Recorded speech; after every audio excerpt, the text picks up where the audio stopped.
ಮರ್ಯಾದಾ ಹತ್ಯೆ ಸಾಬೀತಾಗಿದ್ದು ನಾಲ್ವರಿಗೆ ಮರಣದಂಡನೆಯನ್ನ ವಿಧಿಸಲಾಗಿದೆ. ಗದಗ ಜಿಲ್ಲಾ ಸತ್ರ ನ್ಯಾಯಾಲಯದಿಂದ ಆದೇಶವನ್ನ ಹೊರಡಿಸಲಾಗಿದೆ. ಮರ್ಯಾದಾ ಹತ್ಯೆ ಸಾಬೀತಾದ ಬೆನ್ನಲ್ಲೇ ನಾಲ್ವರಿಗೆ ಮರಣದಂಡನೆ.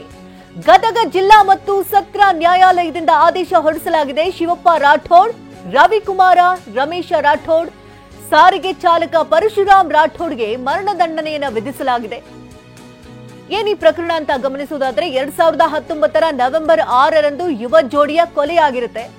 ಗದಗ ಜಿಲ್ಲೆಯ ಲಕ್ಕಲಕಟ್ಟಿ ಗ್ರಾಮದಲ್ಲಿ ನಡೆದಂತಹ ಘಟನೆ ಇದು. ರಮೇಶ್, ಮಾದರ ಮತ್ತು ಗಂಗಮ್ಮ ಪ್ರೀತಿಸಿ ಮದುವೆಯಾಗಿದ್ರು. ಅಂತರ್ಜಾತಿ ವಿವಾಹ ಆಗಿದ್ದಕ್ಕೆ ಯುವತಿಯ ಸಂಬಂಧಿಕರು ವಿರೋಧವನ್ನ ವ್ಯಕ್ತಪಡಿಸಿದ್ರು. ಮದುವೆಯನ್ನ ವಿರೋಧಿಸಿ ಕೊಲೆಗೈದಿದ್ದಂತಹ ಗಂಗಮ್ಮ ಕುಟುಂಬದವರು ನಡು ರಸ್ತೆಯಲ್ಲೇ ಕಲ್ಲು ದೊಣ್ಣೆಗಳಿಂದ ಹಲ್ಲೆ ಮಾಡಿ ಕೊಲೆಗೈಯಲಾಗಿತ್ತು. ಈ ಘಟನೆಗೆ ಸಂಬಂಧಪಟ್ಟಂತೆ ಈಗ ತೀರ್ಪು ಹೊರಬಿದ್ದಿದೆ. ಮರ್ಯಾದಾ ಹತ್ಯೆ ಸಾಬೀತಾಗಿದ್ದು ನಾಲ್ವರಿಗೆ ಮರಣದಂಡನೆಯನ್ನ ವಿಧಿಸಲಾಗಿದೆ. ಗದಗ ಜಿಲ್ಲಾ ಮತ್ತು ಸತ್ರ ನ್ಯಾಯಾಲಯದಿಂದ ಆದೇಶವನ್ನ ಹೊರಡಿಸಲಾಗಿದೆ. ಶಿವಪ್ಪ ರಾಠೋಡ್, ರವಿಕುಮಾರ ಹಾಗೆ ರಮೇಶ್ ರಾಠೋಡ್, ಸಾರಿಗೆ ಚಾಲಕ ಪರಶುರಾಮ್ ಈ ನಾಲ್ವರಿಗೆ ಮರಣದಂಡನೆಯನ್ನ ವಿಧಿಸಲಾಗಿದೆ. 2019 ನವೆಂಬರ್ 6ನೇ ತಾರೀಕಿನಂದು ಯುವ ಜೋಡಿಯ ಕೊಲೆಯಾಗಿರುತ್ತೆ. ಗದಗ ಜಿಲ್ಲೆಯ ಲಕ್ಕಲಕಟ್ಟಿ ಗ್ರಾಮದಲ್ಲಿ ನಡೆದಂತಹ ಘಟನೆ ಬೆನ್ನಲ್ಲೇ ನಾಲ್ವರಿಗೆ ಮರಣದಂಡನೆ ವಿಧಿಸಲಾಗಿದೆ.